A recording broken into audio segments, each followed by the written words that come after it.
오늘 우리에게 주시는 하나님 말씀은 구약 창세기 1장 27절, 28절 우리 두 절에 있는 말씀을 찾으셔서 우리 다 함께 합독하겠습니다.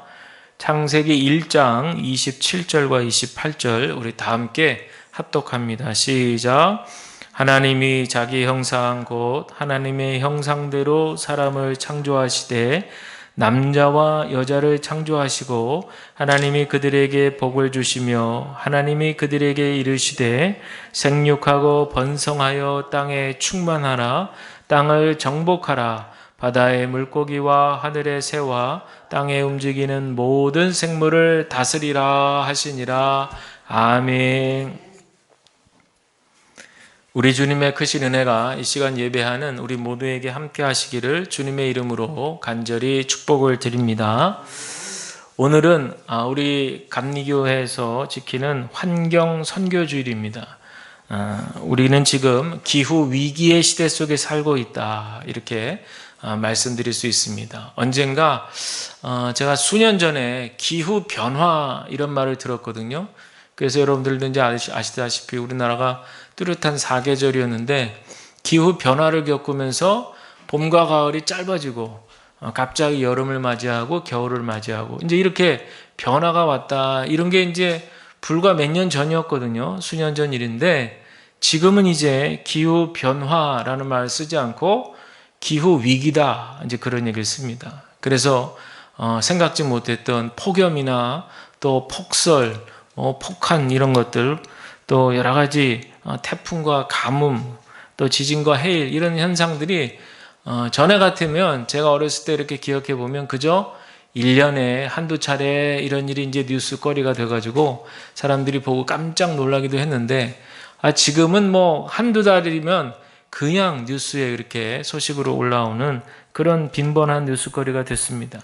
그러다 보니까 이렇게 생각하지 못한 재난 재해들이 빈번하게 일어나게 되니까 이제는 기후 위기, 또 학자들은요 이제 기후 위기의 시대를 벗어나서 기후 붕괴의 시대가 올 것이다. 지금 이제 그렇게 아주 심각하게들 이야기하고 있습니다. 사실 우리나라는 삼천리 금수강산 해가지고 굉장히 아름다운 그런 나라잖아요. 그래서 우리나라에는 원래 공해라는 말이 없었답니다. 근데 처음 이 공해라는 말이 우리나라 사전에 등재된 것이 언제인 줄 아세요? 1965년도랍니다. 꽤 최근이죠. 1965년도면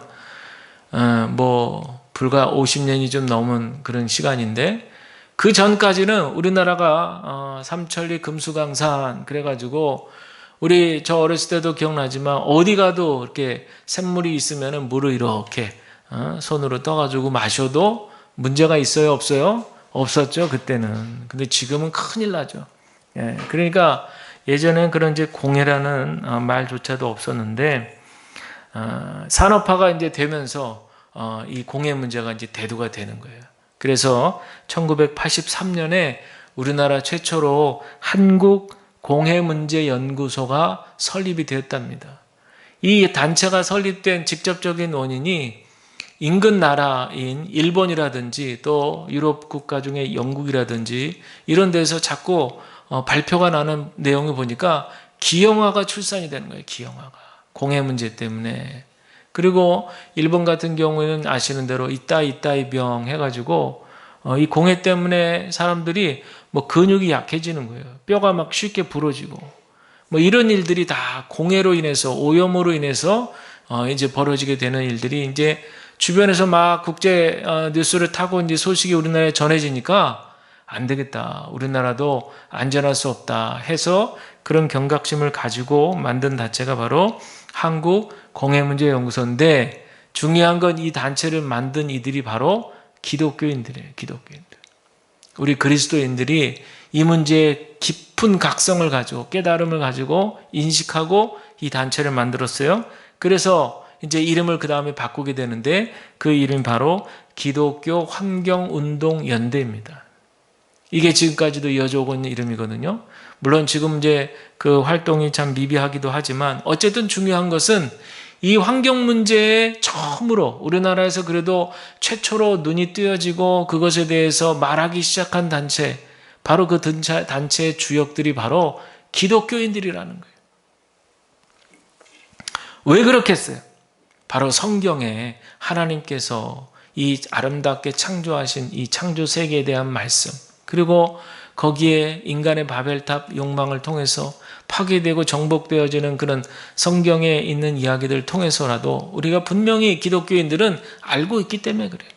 오늘 봉독한 본문 말씀이 바로 그런 내용이죠. 28절에 보시면 다시 제가 한번 읽어드리면 하나님이 그들에게 복을 주시며 하나님이 그들에게 이르시되 생육하고 번성하여 땅에 충만하라 땅을 정복하라 바다의 물고기와 하늘의 새와 땅에 움직이는 모든 생물을 다스리라 하시니라. 아멘. 그랬습니다.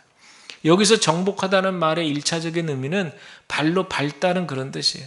그러니까 발로 밟는 곳마다 다 그 땅의 주인이 되겠다, 이런 얘기가 되겠죠. 그리고 다스린다라고 하는 말의 의미는 바로 하나님의 절대 주권을 이야기합니다.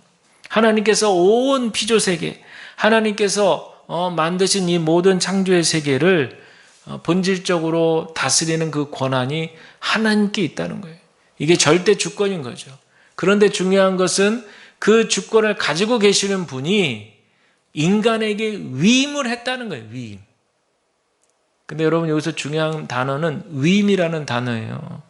하나님이 인간에게 양도했다는 것도 아니고 증여한 것도 아닙니다. 매매한 거는 더더욱 아니에요. 하나님이 인간에게 뭘 했다고요? 위임했다는 거예요. 이 말의 뜻은 여러분 너무 잘 아시죠? 위임이라고 하는 말에 의하면 의미는 잠시 잠깐 맡아서 관리하는 역할을 했다는 거예요. 인간이 그런 역할이에요. 하나님이 만드신 이 아름다운 창조세계, 피조세계를 잠시 잠깐 하나님께서 야, 네가 좀 잘 맡아서 관리해라. 근데 이건 내 거야. 내 거니까 네가 잘 관리해야 돼. 이런 의미인 거예요. 그런데 결과는 어떻게 되어 있습니까? 인간이 그것을 위임받았는데 마치 양도받은 줄로 알고 증여받은 줄로 알고 내 것으로 착각하는 거죠. 그래가지고 마음껏 하나님의 이 아름다운 피조세계가, 창조세계가 어떻게 됐어요? 파괴당하고 정복당하고 인간의 야욕으로, 인간의 욕망의 바벨탑을 그렇게 쌓아 올리고 있어요. 그래서 우리 지방의 목사님 중에 한 분은 그 부산 시내 LCT 있잖아요. 그걸 보면서 하는 말이 있어요. 저게 바벨탑이다. 저게 바벨탑이다. 그래요. 전에도 제가 한번 말씀드렸죠. 그 100층 가까이 되는 고층에 사시는 분들은 이 빌딩이 흔들린다잖아요. 그러니 어떻게 어질어질하대요. 그러니까 저녁 먹고 식구들 다 데리고 나와서 그 바닷가 해변을 그냥 뱅글뱅글뱅글 돌면서 몸을 지치게 만든다잖아요. 그러고 나서 올라가서 피곤한 채로 그냥 푹 쓰러져 자도록. 왜 안 그러면 어질어질해가지고 잠이 안 온다잖아요. 그래서 참 그런 얘기 들으면서 허탈해하면서 그렇게까지 해서 거기 살아야 돼. 그런 얘기가 나오는 거죠. 욕망의 바벨탑의 상징이다. 그런 얘기를 합니다. 하나님께서 만드신 창조세계 또 창조물들 가운데 인간은 하나님의 창조의 작품 중에 가장 절정이 되는, 백미가 되는 그런 작품이에요. 그래서 그 인간에게 하나님께서 모든 피조세계들을 잘 아름답게 관리하고 다스리고 보존시키고 동역하고 함께 조화롭게 살도록 그렇게 하나님께서 위임하셨는데 인간은 그 하나님의 뜻을 거스르고 그저 자유가 주어졌는데 이 자유에 책임이 있다는 것을 모르고 그저 마음대로 그냥 하고 싶은 대로 그렇게 방종했다라고 하는 그런 얘기예요. 그래서 신학적으로는요, 하나님께서 이 말씀을 근거로 해서 신학적으로 하나님께서 이렇게 모든 피조물들을 인간이 잘 조화롭게 관리하고 보호하고 다스리고 이런 명령을 뭐라 그러냐? 문화 명령이라고 그래요. 그러니까 우리에게는 이 문화 명령, 인간에게는 하나님께서 모든 피조세계를 잘 관리하고 다스리라는 문화 명령의 사명이 있다는 사실을 여러분 오늘 이 성경 말씀을 통해서 분명히 기억하시기를 바랍니다. 제가 오늘 주보에 보시면 말씀의 제목을 뭐라고 그랬어요? 생태주의자 예수 그랬습니다. 이 말은 프란스 알트라고 하는 분이 지은 책의 제목이에요. 생태주의자 예수. 왜 예수님을 생태주의자라고 했을까? 이 책에서 두 가지로 소개를 하고 있어요. 첫째는 뭐냐면 하나님, 그분의 아버님 되시는, 예수님의 아버지 되시는 하나님이 어떤 분이냐? 온 우주 세계를 창조하신 그분 아니냐? 모든 갖가지의 그런 생물들을 만드시고 인간을 만드시고 아름답게 그렇게 창조 세계를 만드신 분이 바로 아버지 되신 하나님 아니냐? 그러니 그 아버지의 그 아들이라고 예수님도 그 아버지를 닮아서 자연 친화적인 분인, 즉 생태적이다. 이렇게 이 작가는 얘기하는 거예요. 또 하나는요, 예수님이 자연과 함께 자연을 깊이 관찰하고 자연을 노래할 줄 아는 그런 자연의 시인이었다고까지 얘기하는 거예요. 마가복음 1장 13절에 보니까 예수님이 이제 사단에게 이끌려 광야에서 시험받는 얘기가 나오는데 그때 뭐라 그러냐면 들짐승과 함께 계셨다. 이제 그런 얘기하는 거예요. 성경 곳곳에는요, 예수님이 특별히 이제 복음서, 예수님이 등장하는 그 말씀들 곳곳에 보면 예수님이 얼마나 자연 친화적인 분인가라는 것을 우리는 너무나 잘 알아요. 예수님이 식물에 대한 얘기도 너무나 많이 하시잖아요. 뭐 여러 가지 얘기들이 있죠. 뭐 하늘의 새들이라든지 들에 핀 백합화, 또 포도나무나 감람나무 이야기, 또 씨를 뿌리고 또 수확하고 파종하고 수확하고 뿌리고 거두고 뭐 이런 이야기 등등. 하여튼 예수님의 그 말씀들, 주옥 같은 말씀들을 이렇게 관찰해 보면 예수님은 비유의 말씀도 많이 하시는데 그 비유하실 때마다 주로 그 주변의 상황들을 많이 사용하셨어요. 그런 것이 여러분 아시는 대로 예수님이 잘하신 곳이 바로 갈릴리 지역인데 이 갈릴리 지역은 예루살렘에서 또 그렇지만 더 북쪽이잖아요. 그리고 완전히 시골 동네, 변방, 변두리거든요. 거기서 예수님이 잘하셨고 그 주변에 있는 그 마을에 있는 사람들하고 교제하셨잖아요. 그러니까 자연스럽게 그 마을에 사는 사람들도 시골 사람들이고 그분들이 하는 직업이라든지 일도 그 시골에 맞는 뭐 농부라든지 수공업자라든지 그런 일들을 하는 그런 분들인 거예요. 자, 그런데 이렇게 산업화가 되고 생활이 편리해지는 지금 이 시간에 2000년이 지났어요. 그런데 복음서에서 예수님께서 다뤘던 그 주제들, 사람과 욕망, 남자와 여자, 또 친구와 원수의 관계, 암탉과 수탉, 어린이와 동물, 마시는 것과 먹는 것과 파종과 수확, 이런 등등 낙타와 천사, 이런 주제들에 대해서 예수님께서 무엇을 생각하고 무엇을 말씀하고 계시는지에 대해서 사람들은 전혀 관심이 없어요. 앞서 말씀드린 대로 문명의 바벨탑을 쌓느라고 귀를 닫고 살아간 지가 이미 오래됐다는 거예요. 그러다 보니까요, 중요한 것은 뭐냐면 문명의 바벨탑을 쌓고 살아가는 현대인들이기 때문에 하나님을 부정한다는 거예요. 요즘에 신은 없다. 또 요즘에는 이제 신은 없다 해서 더 나아가지고 인간이 신이다. 이제 거기까지 경지에 이르렀잖아요. 그러니까 이제 하나님 자체를 부정한단 말이에요. 그럼 어떤 현상이 벌어지느냐? 하나님을 부정하니 하나님을 만드신 것들을 부정하기 시작했어요. 그러니까 우리 인간이 조화롭고 사이좋고 어울려서 그렇게 잘 지내야 될 하나님의 피조세계, 창조세계 피조물들을 어떻게 되는 거예요? 거기에 대해서 특별히 자연에 대해서 인간이 기본적인 예의도 갖추지 않게 됐다라는 겁니다. 근데 여러분, 종교란 말이 영어로 religion이라고 하거든요. 근데 이 말의 뜻이 뭐냐면 어원적인 해설을 해보면 다시 묵다, 이런 해설이에요. 다시 묵다. 그러니까 예수님께서 이해하신 이 종교라고 하는 그 의미는 뭐냐면 창조주 되신 하나님과 그 피조 세계와 인간 모든 생명이 하나로 묶어지는 것을 예수님은 종교라고 이해를 했다라고 하는 거예요. 그러니까 그 예수님을 믿는 우리들이라면, 하나님을 믿는 우리들, 인간이라면 당연히 우리가 종교라고 했을 때에는 하나님을 당연히 믿고 그 아들 예수 그리스도와 함께 하나님의 피조 세계인 이 자연과 어울려서 조화롭게 살아야 되는 것이 우리 인간의 신앙생활의 모습이라는 거예요. 자, 그런데 여기서 한 가지 더 깊이 들어가면 이럴 때 우리가 자연 세계와 사이좋게 지내고 어울려 지내는 것이 우리가 위임받았으니까, 우리가 하나님께 위임받았으니까 하면서 그들보다 높은 자세에서 그들을 내려까는 것이 아니라 그들과 동등한 위치라는 거예요. 친구같이, 친구 같은 마음으로, 근원적으로 우리 인간과 피조세계는 동등한 위치라고 생각을 하고 그 마음으로 자연을 잘 보존할 의무가 우리에게 있다라는 거예요. 그래서 요즘 학자들은요, 환경이라는 말을 잘 쓰지 않는답니다. 왜? 환경이라는 말 자체에는 인간 중심주의가 들어가 있어요.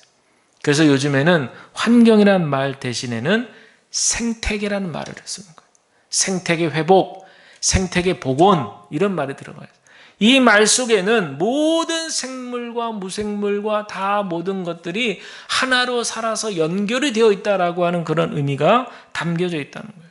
가령 예를 들면 저 멀리 구름 사이에 이렇게 높이 솟구쳐 있는 산봉우리를 보세요. 그 높은 산을 한번 보세요. 그러면 그 자리에 그냥 아무렇지 않게 그냥 서 있는 것처럼 보이지만 그 산 속에 살아있는 생태계들이 얼마나 다양하고 복잡하게 연결되어 있는지 우리는 잘 압니다. 그 안에 때로 물을 저장하기도 하고 그 산이 물을 흘러보내기도 하잖아요. 또 구름 사이에서 구름을 만들기도 하고 또 밤에는 온갖 하늘의 달과 별과 그런 것들로 우주의 그런 어떤 생체 리듬 속에 이 산이 딱 그 안에 조화롭게 그렇게 서 있는 거예요. 강도 마찬가지죠. 큰 넓은 강을 한번 생각해 보시면은 그 강 안에 얼마나 많은 생태계 생명들이 품어 안고 있어요. 그 강 속에. 얼마나 많은 생명이 살고 있어요. 또 흘러보내고 또 생명을 품고 또 흘러보낼 건 보내고 그런 역할을 큰 강이 그렇게 우뚝 서서 그 역할을 하고 있잖아요. 그러니까 강이든 상이든 살아있는 인격체만 아닐 뿐이지 다 살아있는 실체라는 거예요. 그런데 우리 지금 살고 있는 이 지구의 현실은 어떤가? 여러분, 흔히 여러분 현실 속에서 잘 쓰고 계시는 냉장고, 또 이렇게 냉난방, 이런 장치들, 그 안에 들어있는 냉각제라든지, 또 악취 제거제라든지, 또 여러분들 가정에서 우리 여성분들, 또 남자분들도 많이 쓰시죠. 우리 헤어 스프레이 이런 거 쓰잖아요. 그 안에 뭐가 들어있어요? 액화가스. 다른 말로 하면 프레온 가스라고 하는 겁니다. 여러분 많이 들어보셨죠? 이게 그렇게 지구에 안 좋은 영향을 미친다는 거 아니에요. 이 물질, 이 액화가스 안에 들어가 있는 염화불화탄소라고 하는 이 물질이 방출이 되면 어떻게 되느냐? 땅 위의 모든 생명체들의 보호막 구실을 하는 오존층이 파괴되는 거예요. 오존층이 파괴되기 때문에 어떻게 되겠어요? 뭔가 이렇게 보호를 하고 있었는데 보호막이 뚫리니까 지구 건너편에는 태양이 있잖아요. 그 태양으로부터 뜨거운 자외선이 바로 내리쬐는 거죠. 그래서 그 영향 때문에 피부암이 걸리고 각종 질병들이 그래서 이제 걸리게 되는 거예요. 그리고 면역력이 떨어지죠. 그리고 또 오존층이 파괴되면은 식물에게도 안 좋은 영향을 미쳐요. 광합성 작용에 차질을 빚게 돼가지고 그래서 나무나 식물들이 피해를 입을 수 있다라는 거죠. 우리 지구에서 가장 가까운 별이 어디입니까? 화성 아니에요? 왜 화성에 생명체가 살지 않아요? 거기는 아예 오존층이라는 게 없답니다. 오존층이 없으니까 생명이 살 수가 없는 거예요. 그리고 여러분 태닝이라고 그러죠. 요즘에 살 태우는 걸 좋아하잖아요. 그런데 저 남반구 쪽에 있는 나라 호주, 오스트레일리아죠. 호주는 그렇게 사람들이 태닝하는 걸 좋아하는데 이미 30년 전에 14만 명, 매년 14만 명의 피부암 환자가 발생한대. 태닝을 너무 좋아하는데 그게 자외선이 그냥 들어오니까. 그러니 30년 전에 이 정도면 지금은 뭐 엄청난 숫자가 피부암 환자가 되겠죠. 이런 생각이 드니까요. 이 오존층 파괴 폐해가 얼마나 심각한지 알 수가 있어요. 또 하나 지구를 위협하는 것은 뭐냐? 지구 온난화 현상이죠. 저희 독일에 가면 한 호르만 성당에 이런 안내문이 붙어 있었답니다. 자동차 매연, 산업가스, 가정에서 배출되는 폐기가스로 인한 대기 오염이 우리 성당의 외벽 좌연석을 지속적으로 심하게 부식시키고 있습니다. 여러분의 자발적인 후원을 부탁드립니다. 이러면서 성당 안내원이 말하는데 이 대기오염 때문에 이 성당을 유지하는 유지 비용이 무려 우리 돈으로 6억이 넘는다고 그래요. 그러니까 이게 보통 심각한 문제가 아닌 거죠. 우리 잘 아시는 대로 이 화석연료를 쓰잖아요. 그것 때문에 이산화탄소가 배출하면서 지구의 온도가 점점 상승하고 있다는 거예요. 학자들 얘기하기로 금성의 표면이 그토록 뜨거운 이유는 이 대량의 이산화탄소로 인해서 온실 효과 때문에 그렇다는 거죠. 온실 효과가 뭡니까? 온실, 즉 유리로 만든 온실처럼 열이 안으로는 들어오는데 바깥으로 배출이 안 되는 거예요. 이게 바로 온실 효과라는 건데, 그래서 학자들은 이거를요 나가지 않잖아요. 그래가지고 온실의 유리와 같은 그런 기능을 하는데, 이 온실가스로 이루어진 그 막을 기후 킬러다 이렇게 얘기를 그들끼리는 한다고 그래요. 그래서 여러분, 아프리카의 최고봉이라고 불리우는 킬리만자로, 여러분 뭐 가보지는 않으셨어도 많이 보시고 들어보셨을 텐데, 거기 항상 만년설이 이렇게 쌓여 있었거든요. 지금은 없답니다. 다 녹았어요. 없어요.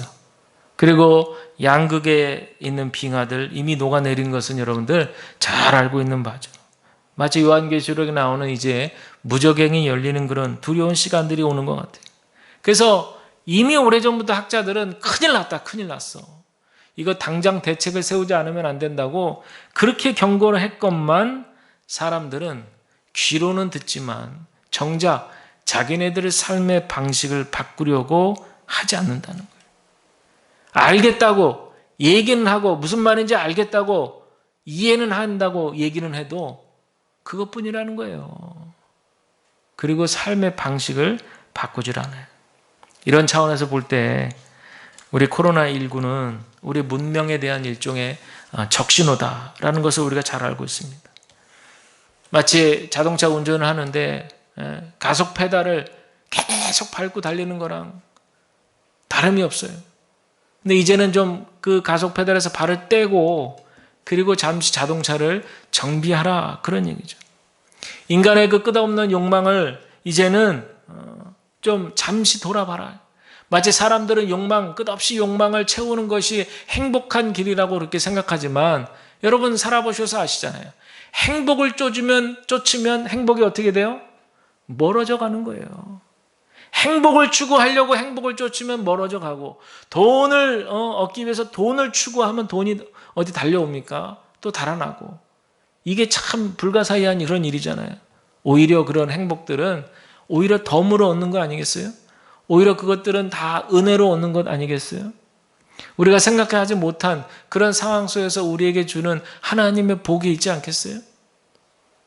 근데 사람들은 그것을 알지 못하고 창조주의 어떤 그런 위험, 창조주의 그런 어떤 하나님의 그 마음을 알지 못하고, 인간 스스로가 뭔가를 해보겠다고 인간 스스로가 계속해서 욕망의 바벨탑을 쌓았다가 우리가 근본에 그렇게 코로나19라고 하는 큰 고통을 우리가 겪게 된 거죠. 그런 여러분들, 우리가 한번 돌이켜 볼 때 우리가 너무나도 지나친 소비주의나 물질 만능주의에 함몰되어 있지는 않는지 우리가 돌아봐야 됩니다. 뭐 하던 일이니까 이렇게 생각하고 살던 방식대로 이렇게 살아왔는데, 그렇게 생각하는 것이 아니죠. 지금은 어떤 때냐, 요리하는 요리사가 계속해서 하던 일이니까 하고 요리할 때가 아니에요.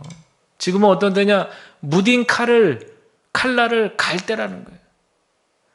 요리사가 맛있는 음식을 요리해야 되는데 이 무딘 칼날을 보지 못하고 나를 날카롭게 갈지 않고 계속 쓸기만 한다면 어떻게 되겠어요?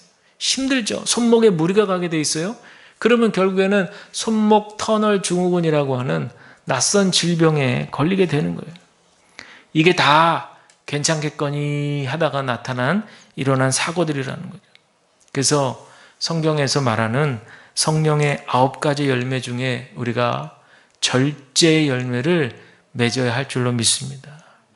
성경에서 이 절제를 뭐라고 얘기합니까? 첫째는 자기 감정을 스스로 억누르는, 자제하는 것을 얘기해요.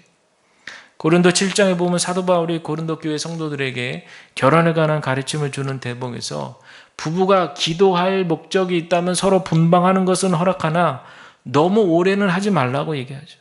부부는 합방해야 된다. 왜 그렇게 얘기합니까? 당시 고린도 지역이 엄청 성적으로 문란한 지역이거든요. 그러니까 자칫 잘못하면 자제력을 잃어버리고 절제력을 잃어버리면 그만 생각지 못했던 음행의 범죄를 저지를 수 있기 때문에 그러니까 인간의 그런 자기 조절 능력을 너무 과신하지 말아라 라고 하는 그런 얘기죠.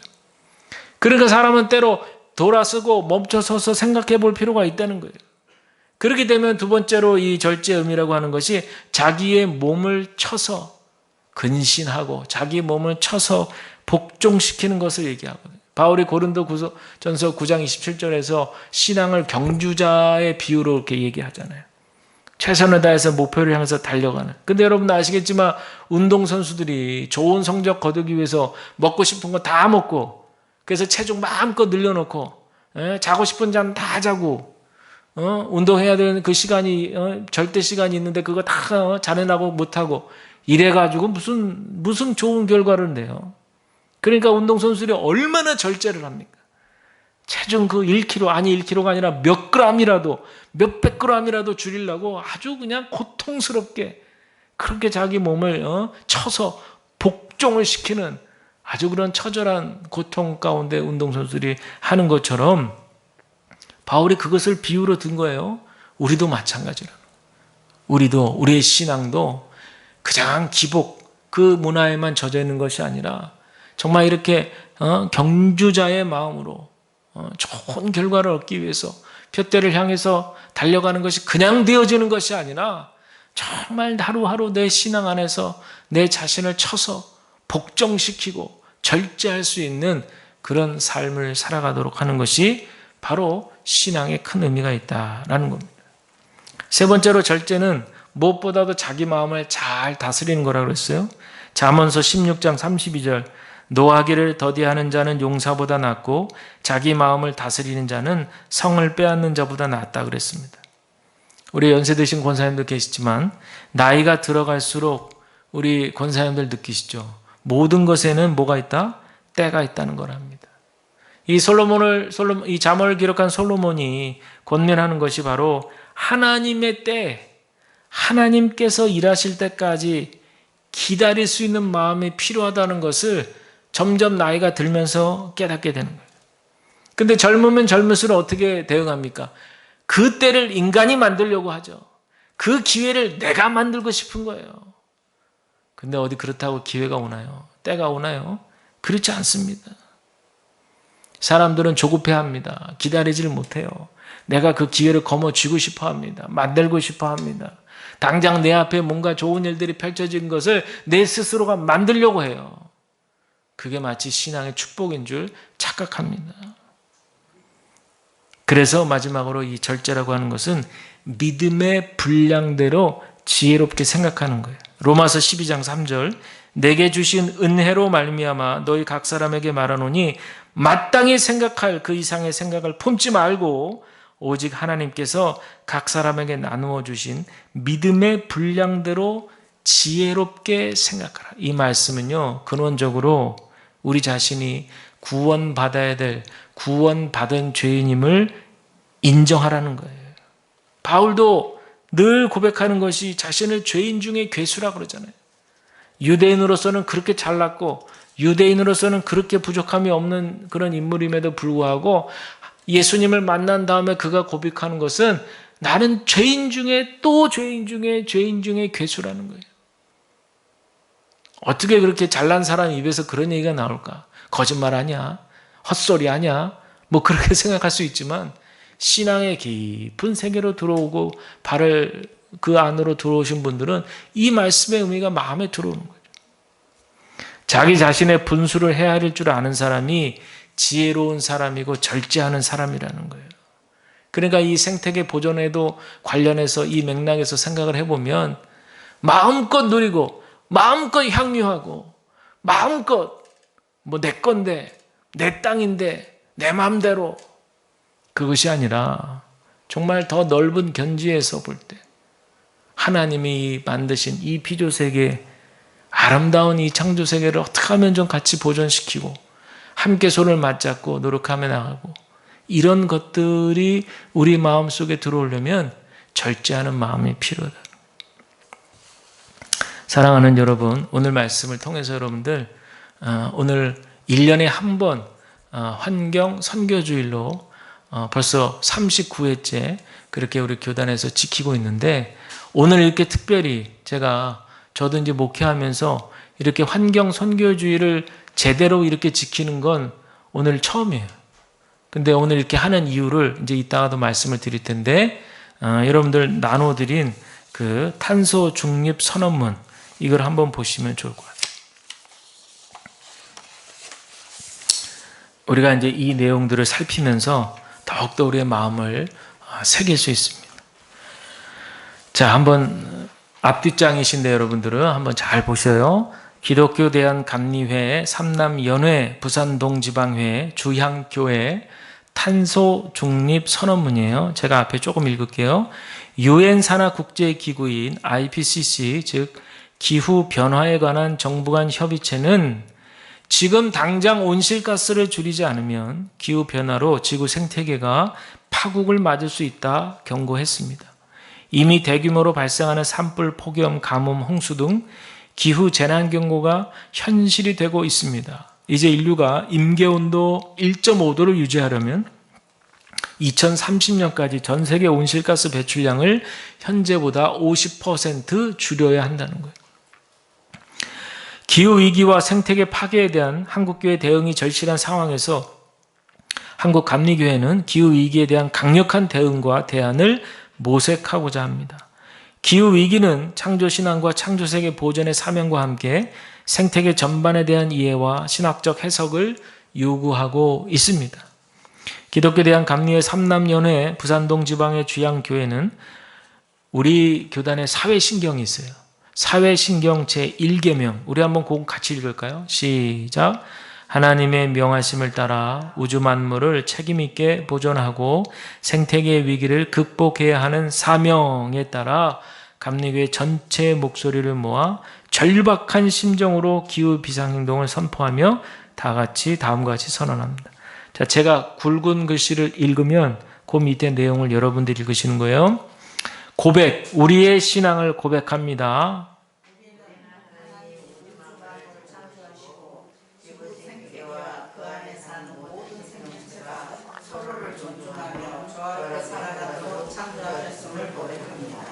우리는 하나님께서 인류뿐 아니라 모든 피조물에게 하나님의 신성과 능력이 우선의 은총을 주셨음을 고백합니다. 우리는 모든 생태계가 말하듯이 우리 인간도 피조물들과 서로 의지하며 살아갈 수밖에 없는 생명적 존재임을 고백합니다. 우리는 우리의 형제 자매인 피조물들을 존중하고 보호하고 창조 세계를 보존해야 할 책임이 있음을 고백합니다. 참회, 우리의 잘못을 참회합니다. 우리는 창조 질서 보존의 책임을 다하지 못했습니다. 먼저 기후 위기에 대해 하나님과 지구 시민들 앞에서 깊이 반성하고 참회합니다. 우리는 지구 생태계 파괴와 피조물들의 희생을 담보로 얻은 경제 발전을 하나님의 축복으로 착각하여 했고, 교회와 가정에서 지속 가능한 에너지 문제를 충분히 고민하지 못했음을 참여합니다. 우리는 지나치게 기복신앙을 강조하고 하나님의 성격의 창조세계가 포함된 사실을 간과한 채 땅의 창조질서 회복하는 사역에는 무관심했던 지난날의 죄악에 참여합니다. 진실, 우리는 기후위기의 진실을 직시합니다. 예수께서 성전을 장사꾼의 소굴로 만들고 있는 당대의 현실을 외면하지 않고 당당히 맞서 싸우셨습니다. 우리 한국감리교회는 예수를 따라 오늘의 현실을 직시합니다. 자연을 희생시켜 이윤을 추구하는 경제 시스템과 인류의 과도한 개발과 과속으로 인한 기후위기는 지구 생태계와 인류 사회 모두를 위기에 빠뜨린 주요 어려움입니다. 이제 소비자와 시민사회는 온실 기체 감축을 위해 과도한 욕심을 내려놓고 적절한 소비와 에너지 절약을 실천해야 합니다.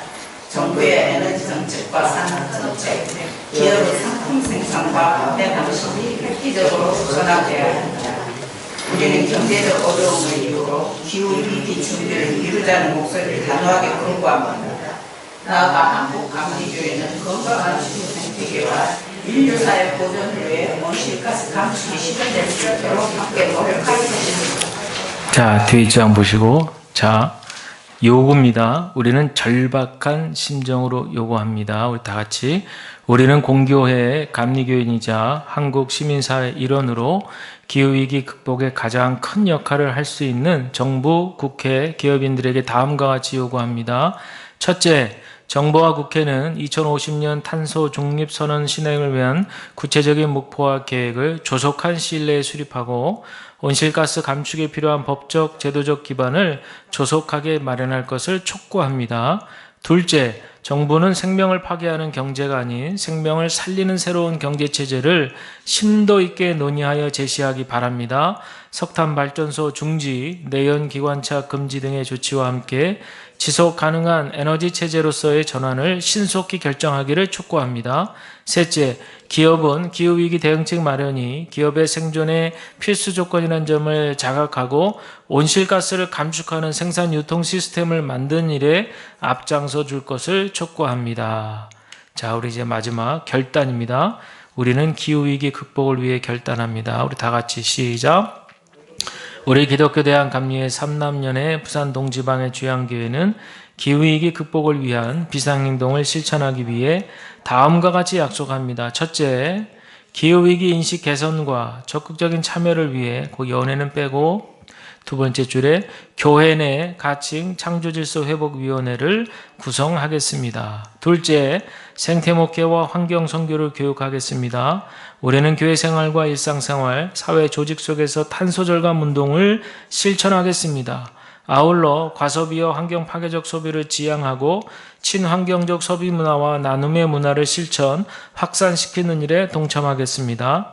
한국교회 2050 탄소 중립을 위한 생태교회 매뉴얼을 널리 보급하고 교육하겠습니다. 셋째, 세계교회와 함께 정의, 평화, 창조의 보존의 에큐메니컬 신앙 전통을 계승, 발전시키면서 기후위기에 대응할 연구자, 신학자, 기독 시민운동 그룹을 적극적으로 지원하겠습니다. 넷째, 창조질서를 회복하고 보존하는 일이 하나님께서 명하신 중요한 선교적 과제임을 인식하여 각 교회 주변의 생태 환경을 돌보고 해당 지역의 다양한 환경 문제들을 지역 시민사회와 함께 해결해 가도록 노력하겠습니다.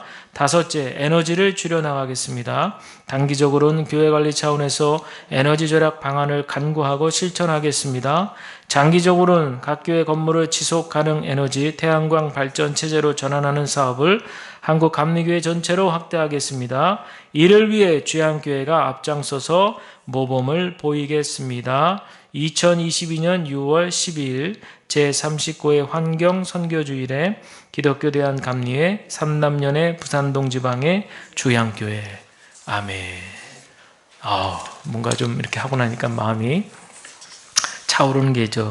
우리 마지막 다섯째 보시면 일단 그 위에 두 번째 장에 그 결단에서 첫째 보시면 연회 내에는 기후특별위원회를 신설하고, 이거는 이제 연회에 해당되는 거니까 뺐고요. 교회 내 창조질서 회복위원회, 뭔지 말이 이런데 어떤 교회는 이제 환경선교위원회 뭐 이렇게 얘기하기도 하고, 어쨌든 이 환경의 문제에 대해서 좀 고민하는 위원회를 두겠다, 이제 그런 얘기예요. 그리고 마지막 다섯째 보시면 장기적으로 각 교회 건물을 지속 가능 에너지 태양광 발전 체제로 전환한다. 이 부분이 아주 우리 마음에 들어오는 것이 왜냐? 지금 지난번 말씀드린 대로 우리 몇몇 권사님들께 말씀드린 대로 지금 우리 교회가 태양광 발전을 신청해 놓은 상태입니다. 신청했어요. 그래서 지난 5월 31일부로 에너지관리공단에 신청을 해놨습니다. 그래서 지금 이제 6월 15일 전후로 해서 연락이 오면 이제 절차에 따라 가지고 이제 우리 4층의 옥상이 이렇게 평평하게 돼 있잖아요. 거기에 이제 가정용 태양광 발전소가 들어오게 되는데, 이제 나중에 오늘 이제 얘기 다 드리진 않겠지만 다음에 또 말씀드리겠지만, 중요한 것은 이 태양광 들어오면 정부 지원받아서 태양광 하는데 이거 하면은 전기세 조금 나오고 그러니까 너무 좋다. 우리는 이제 여기에만 그치는 것이 아니라 그렇게 절약되는 부분, 또 우리가 마음을 모으면 그 부분들을 가지고 우리가 어떤 선교적 정책을 펼 수 있을까? 이제 그런 것들까지도 이 기후 위기 시대에 우리가 에너지 절약도 하고 그 절약된 에너지에 대한 그 금액을 가지고 또 주변을 도울 수 있는 방법까지도 우리가 기도하면서 이제 생각하는 그런 시간을 가질 거예요. 그리고 이제 그 태양광 발전이 장착이 되면 개통식도 할 겁니다. 개통식. 그래서 이제 그 서울에 이제 우리 교단에 이 위원회가 있거든요. 그래서 거기랑 이제 연결이 되면 지속적으로 서로 이제 연대해가지고 이쪽 지역은 사실은 우리 감리교에서 이렇게 한 대가 제가 알기로는 없는 걸로 이렇게 알고 있는데 이제 좀 알아봐야겠지만 만약에 우리가 부산에서 1호다 이렇게 되면 상당히 우리가 자긍심을 가지고 자부심을 가지고 이 환경 선교에 대한 일도 우리가 주양교회가 할 수 있지 않을까라는 그런 뭐든지 시작은 큰 게 아니에요. 우리의 시작은 작지만 그러나 하나님께서 이끌어 가셔서 이 시대에 꼭 맞는 저는 이제 계속 기도하는 게 여러분께도 계속 부탁드리고 기도하는 게 주양교회 코로나 이후에 선교의 방향을 위해서 우리가 기도합시다. 제가 그런 기도를 부탁을 많이 드리고 있잖아요. 그리고 저도 이제 계속 그 기도하고 있는데 지금 이 시대에 꼭 필요한 교회들이 꼭 해야 될 그리고 세상을 품을 수 있는 그런 일들 가운데 하나가 요 최근에 지금 제가 계속 이 환경에 대해서 관심을 가져야겠다 그런 생각을 제가 좀 많이 하고 있거든요. 여러분들 위해서 좀 기도해 주시고 또 우리 주양교회가 그 일에 조금만이라도 쓰임 받을 수 있는 교회가 될 수만 있다면 이 또한 하나님께 큰 영광이 되겠다 이렇게 생각하시고 우리 교회가 이렇게 작은데 뭐 그런 걸 해 목사님은 참 이렇게 생각할 수도 있지만 좀 더 넓은 하나님의 나라를 생각하시면서 하나님의 통치와 다스림 가운데 우리 교회가 이렇게 귀하게 세상의 축복의 통로가 될 수 있도록 위해서 여러분들 기도해 주시는 우리 모두가 다 되시기를 주님의 이름으로 간절히 축복을 드립니다.